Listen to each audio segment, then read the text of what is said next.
Good evening, and thank you for joining us. There are a lot of headlines as we come on the air, including new fallout tonight over states loosening coronavirus restrictions.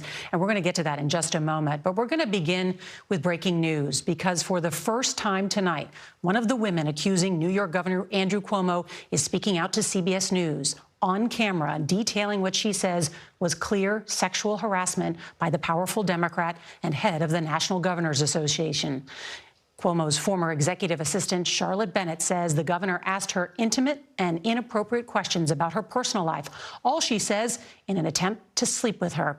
The governor, who became an international celebrity for his handling of the early days of the pandemic in New York, is now facing allegations that his administration covered up COVID deaths at nursing homes, along with allegations from 3 women that he sexually harassed them. On Wednesday, Cuomo publicly apologized, saying he was sorry if he acted in a way that made anyone feel uncomfortable. But as you'll hear tonight, Charlotte Bennett says that apology did not go far enough, calling him a textbook abuser. Governor Cuomo said that he has never propositioned anybody. Do you believe that he was propositioning you? Yes. For what? Sex.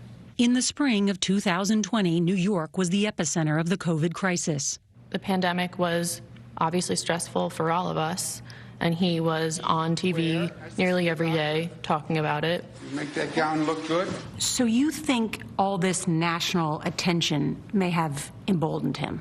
Absolutely. I think he felt like he was untouchable in a lot of ways. Bennett says their professional relationship took a turn on May 15th, when she alleges the governor started asking her about her love life and then became fixated, repeating over and over again her history as a sexual assault survivor. So he goes, "You were raped. You were raped. You were raped and abused and assaulted." Another key encounter happened on June 5th, when Bennett says she was called into Cuomo's office to take dictation, and he told her to turn off the tape recorder. And then he explains at that point that he is looking for a girlfriend. He's lonely. He's tired. You've just finished dictation, and the governor is telling you he's lonely and looking for a relationship.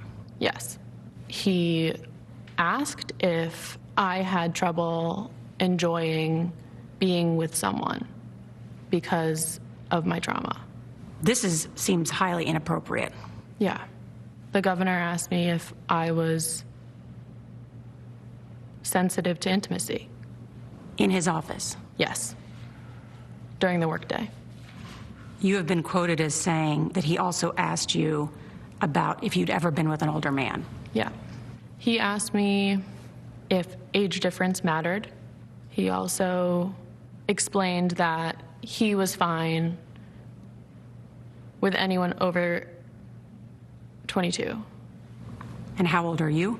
25. What were you thinking as he's asking you these questions? I thought, he's trying to sleep with me. The governor's trying to sleep with me. And I'm deeply uncomfortable, and I have to get out of this room as soon as possible. And to be clear, what made you think that he was trying to sleep with you? Without explicitly saying it, he implied to me that I was old enough for him and he was lonely. Text messages sent by Bennett to a friend and reviewed by CBS News memorialize her encounter with Cuomo immediately afterwards.